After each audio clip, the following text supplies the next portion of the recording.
Hopper's career has gone through several stages, none more famous than when he revolted against the establishment in the late 60s.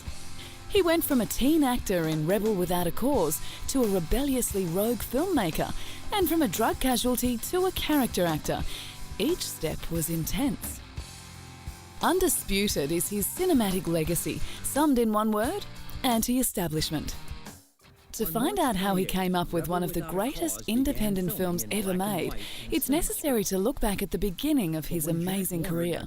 Following his feature film debut, Dennis starred alongside another rebel of the day, James Dean. Their first film together was Nicholas Ray's Rebel Without a Cause. The Blade game, huh, Buzz? Though they played enemies on screen, off screen they began developing a close friendship, one that continued with their next film together, Giant. In the film, the 20-year-old Dennis played the son of Elizabeth Taylor, even though the actress was only 4 years older than him. On set, his friendship with Dean continued, and when the actor was tragically killed in 1955 in a car accident, Dennis took it to heart. His clean-cut image began to deteriorate, and many suggested that Dennis was trying to follow in his friend's footsteps. That's good enough for me. Put my own fence around her. Dennis appeared to take on the late icon's rebellious persona, adopting his defiant attitude. He began seeking roles that differed from those already filling his resume, with his unwanted improvisational techniques on the set of From Hell to Texas putting an end to his once promising career. Dennis found himself blacklisted and in Hollywood exile.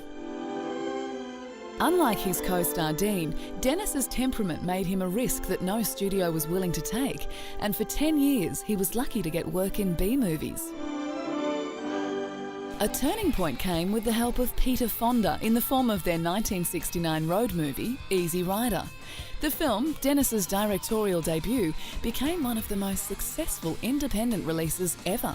The pair were a perfect team. At the time, Fonda was something of a non-conformist and was himself alienated from the establishment film industry.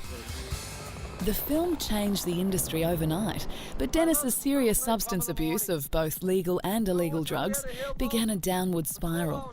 During that period, however, he continued to take on roles in films like Apocalypse Now. He entered the 80s via a rehab clinic and began his career as a character actor, often taking on roles as mentally unstable murderers. Noteworthy performances came in the shape of psychopathic bomber Howard Payne in Speed, foul-mouthed Frank Booth in Blue Velvet, and the villainous mayor in George Romero's Land of the Dead.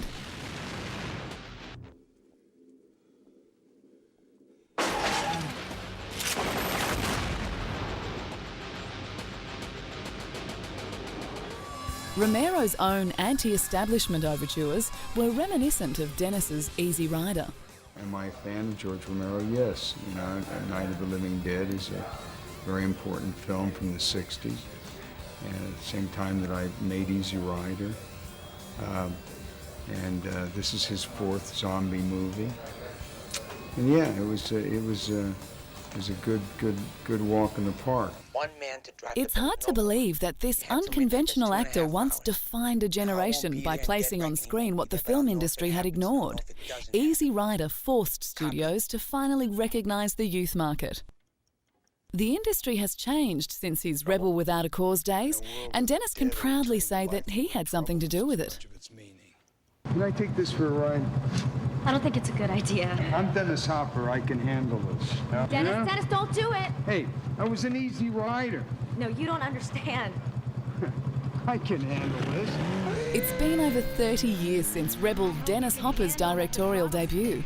It's safe to say that all these years later, he's still enjoying the ride Easy Rider gave him. Oh.